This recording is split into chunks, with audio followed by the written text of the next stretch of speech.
Hello there, World of Tankers! Welcome to the channel. I'm of course your host, Droodles Blitz, and in today's video, we are going to be breaking into my top 5 picks of collectors in World of Tanks Blitz. Now this can be vehicles that were on the tech tree and were converted into collectors, or collectors that you have to spend your money on to get your hands on vehicles like the Badger, the 5A, the Super Conch, and the AMX 30B. So we're just going to be breaking into this. Now a fun fact about collectors is the reason they were actually added into the game was as a way to remove a majority of the lower tiers and some higher tiers out of the tech trees without having to do a huge bunch of changes. They just changed them into a new vehicle class that didn't earn preferential credits, and that was it. Then they just got rid of those tanks in the tech tree without making them premiums.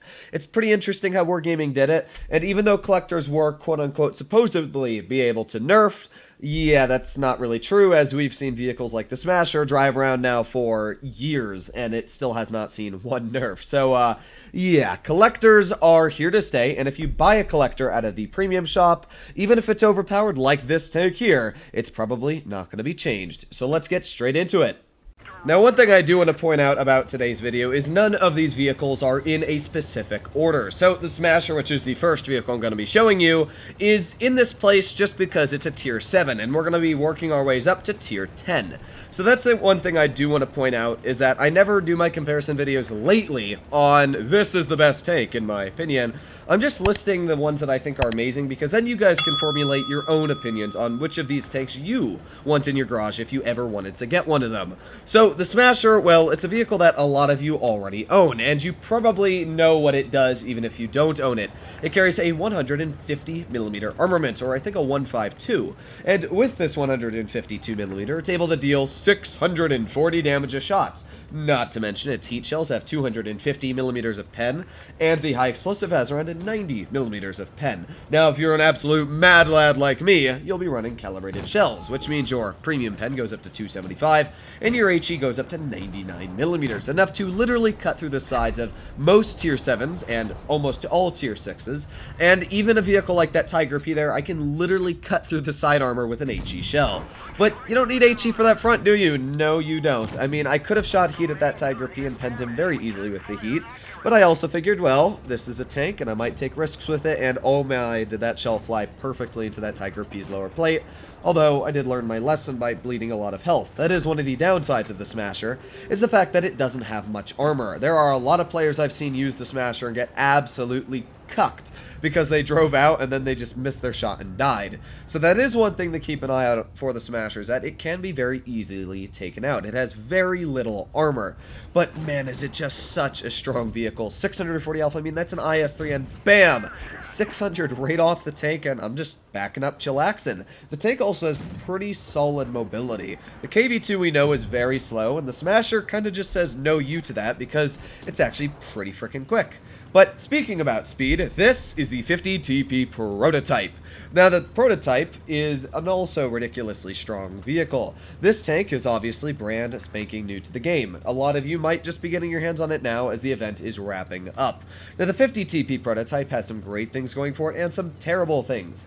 The great things are turret armor. I mean, the turret armor is actually fantastic. The alpha damage at 440, plus it's got an actually very solid accuracy for the gun's alpha at .344 dispersion, the same as an IS-4 and an ST-1. The bad parts about the tank is the hull armor. I mean, it's not bad, but it's not great. You will be penned on the hull, you'll be penned on the lower plate. The side armor is quite weak, even though it does have space, you'll cut through it quite easily. And the other thing that's not amazing is the DPM at 2100. However, one thing I do want to put in respect is that it's about the same DPM as your average German heavy, like the E75 Mauschen or VK45 O2B, even very similar to the ST1. So what that means is that, yeah, really in most terms, you don't need to worry too much about the DPM on this tank. It still carries 8 degrees of gun depression. And I mean, look at this acceleration. It's literally like a medium tank, easily getting in the position here. Speed is key, and we're gonna yeet around the side of the turret and slam a shell right into the rear of his tank. So already we're doing pretty solid in this game.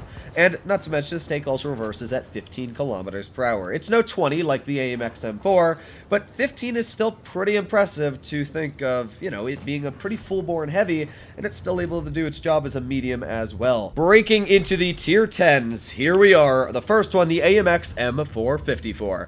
Now this tank has almost everything you'd want going for it. I mean, a little bit back, I made a top 6 premiums video for this year, and this tank was the top tank because it's just such a crazy vehicle. First of all, its alpha is 480, but it has a more accurate gun than an IS-7, so it has more alpha than another competitive heavy tank, but yet its gun is more accurate. It has more mobility than an IS-7 because its power-to-weight ratio is 20, and it still goes 45 kilometers per hour, so it's fast. It goes 20 in reverse, which is outright ridiculous when you think of it, and not to mention it comes with 8 degrees of gun depression and a 600mm thick turret. Yes, you heard that right.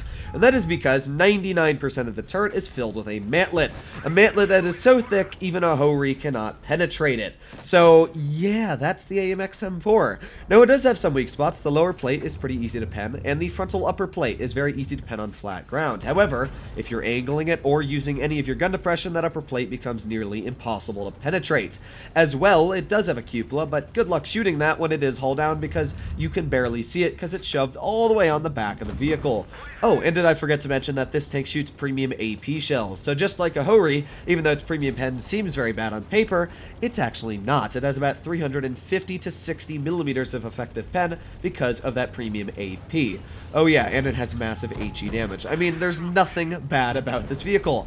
Everything is incredibly strong, and because of that, it is definitely up there on one of the best collectors you can get your hands on. Unfortunately, it checks 2 boxes for Wargaming's wallet algorithm. It's a tier 10, and it's a collector. Oh, and not to mention, it's a great collector at that. So Wargaming will try and milk this vehicle and get as much money as possible out of it, probably either in crates or I'm not sure if they're actually going to bring it out in the Blitz Fair. I'm very confident they'll probably put it in the wheel spin like they do every year for tanks that come out, but I don't think they are going to put the AMX M4 into the auctions. I think it'll be in crates. But moving up to a vehicle that will definitely be available in the Blitz Fair auctions, this is the T22 Medium. A tier 10 medium that is so troll on the armor that even nowadays it's still befunkles a lot of people. Now, the armor of the T22 is weird because it's like a triangle. You can see the triangular part sticking out at the bottom of the tank. And basically what it is that the entire hull is completely angled at like a 45 degree.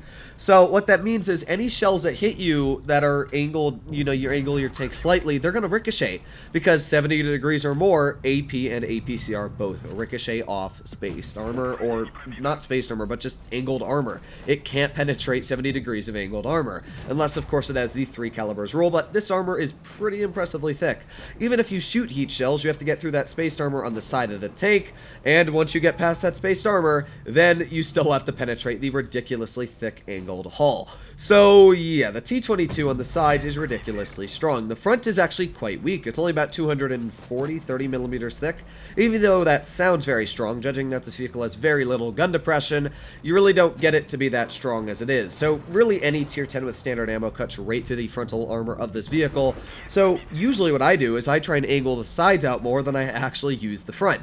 T22's biggest bad part about the tank though is 2 things. First of all, its ammo rack. Very easily hit in the side and ammo rack. I've seen it happen a lot. And the other thing is that the gun is not amazing. When you compare it to vehicles like the Object 140 and vehicles like the 62A, this gun definitely struggles. Its accuracy is not amazing, and its penetration, it's okay, but the shell velocity is so bad. It's really, really bad. But I do think the T22 Medium is still an incredibly strong vehicle. It's fast. It goes like 56 kilometers per hour. Its turret, if you've ever tried to pen it, is almost impossible. So yeah, this is a tank you normally don't want to mess with. Breaking into the last tank, we have the VK90.01P. Now the VK90 has always been a pretty strong tank, and a fan favorite at that for even tier 10 comp now. The reason it's so strong is basically take all the bad things that a mouse has, take them away, and then give it to this tank, and that's basically what it is. This vehicle does not have a strong side armor as the mouse. It does not have a strong rear armor or the side of the turret, but what it does have is all of that armor scraped off from the sides of the mouse and melted onto the front. It's an incredibly strong front. If you are hiding that lower plate, you can basically bounce shells from any tier 10 as long as it's not a Hori. Not to mention, the gun on this vehicle is very accurate for a 130mm, kind of like the AMX M4's level of accuracy. So it has 460 damage per shot and some pretty accurate numbers going going for it. Its standard penetration is through the roof for some reason. It's like 290 millimeters of pen if you're running calibrated, which means you rarely ever need to dab that premium key, as you can see easily cutting through that 50 TP prototype's turret there.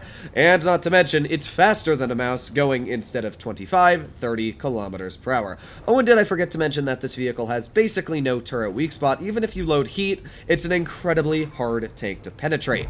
Now, it does have a limiting factor, and that is the frontal gun depression, sitting at 4 degrees. Yeah, not great. However, this tank is a trick up its sleeve. If you use the sides of the vehicle and you slightly angle it, you can use 10 degrees of gun depression. If you angle it completely correctly, you can get about 8 degrees out of gun depression and perfectly have enough to aim at your opponents while making that upper plate ridiculously hard to penetrate. Now, this game, yeah, the armor didn't really do much, but that's just because, well, the enemy M103 is looking at my upper plate, he's shooting heat, and if he's running Cali, that tank's got 374 millimeters of heat pen. But I mean, this tank also has 2,750 hit points, which means it's plenty to deal with any enemy tanks. I mean, this tank has basically everything you would want going for it. It's got good alpha, it's got great armor, and as well, it's got pretty decent mobility for being a German super heavy. Hopefully, all of you enjoyed today's video. This was my top 5 tanks on the best collectors in Blitz. Not a lot of YouTubers have made videos on this. In fact, the only YouTuber I've seen make a video on this was like Martin Dogger over a year ago. So I figured, you know what? How about I touch up on that video idea, and I'll make one of my own. Hopefully, all of you enjoyed today's video, and I'll be seeing you in the next one.